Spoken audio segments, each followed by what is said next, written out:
Hello and welcome to the Gamers Academy YouTube channel. My name is Outlandish and I played this game competitively for 4 years, but I decided to retire recently, become a coach and partner up together with Gamers Academy to provide you guys education content to make you the best players you want to be. If you want to book me or one of my colleagues for individual coaching sessions, you can visit us on gamers-academy.com. You can find the homepage in the description below. On top of that, you can use this code to save up to 10% for the first coaching session you will book with us. In this episode, we'll talk about the Swain adjustments, how it affects the meta, how it affects the champion, and on which lane you can play Swain currently. All that in the upcoming video. As I already said in the intro today, we will talk about the Swain adjustment. Before we start the video, in the video description you will have the 12.9 patch rundown and the specific stats about Swain, what is getting changed. But in this video we'll talk about more about his plays and about his playstyle in general with the new adjustment in the current meta. And I think the adjustment was pretty nice because I feel like Swain wasn't really represented in the meta for a long time. He wasn't really played that much. It's one of the least picked champion in solo queue and in competitive environment.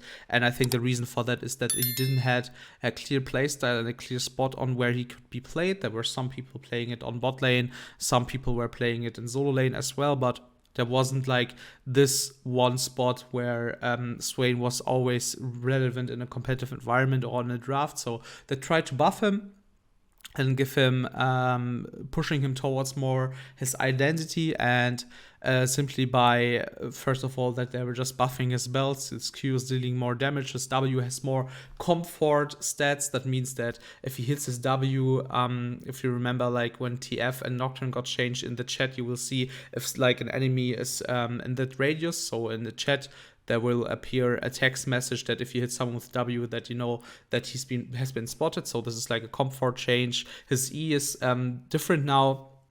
Before that, if someone was CC'd, you could pull him with his passive, and with the E you could pull someone. If you hit your E on multiple targets, you can pull everyone at the same time, and I think this is really broken, especially in choke points, if you use the spell correctly. But I think the biggest adjustment for him as a champion is, and why I'm doing this video, is the adjustment with his ultimate. It kind of reminds me with the of the Olaf change as well, that they put a lot of emphasis on his ultimate. His old ultimate had a duration, and like you activate it, you got more HP and healing, and you had like this explosion at some certain amount of time where you can like proc it and deal a lot of damage.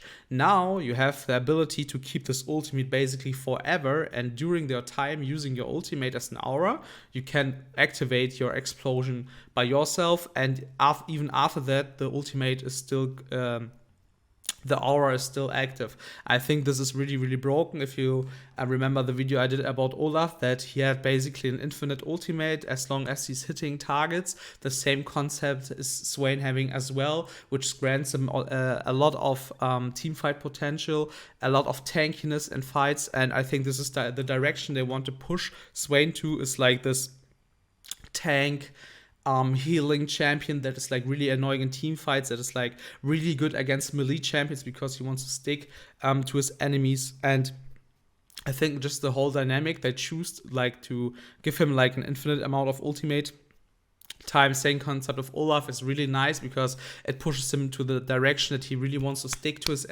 teammates.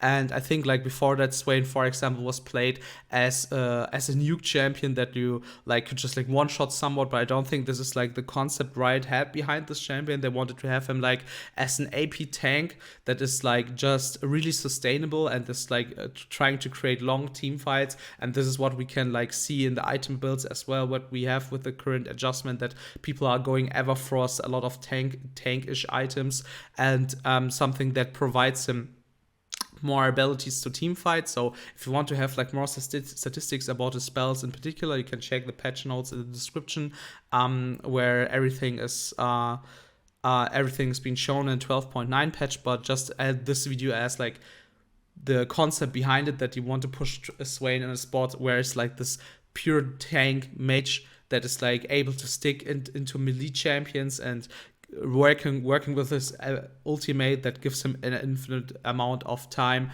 and more damage, more sustainability in fights. And I think this concept is really nice.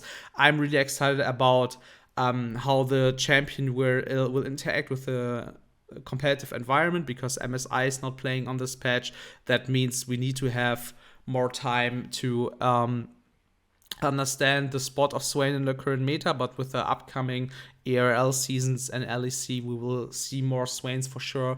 I can see him being played a lot in tank matchups, for example, on top lane, and especially like for me, it kind of feels like maybe I'm wrong that they want to push Swain in the spot where he's kind of like an AP Aatrox, a champion that's like sustaining for a longer period of time with his aura, with his ultimate, and he's really good into melee champions. So I think it's a really exciting change, and let me know your opinion in the comments about that.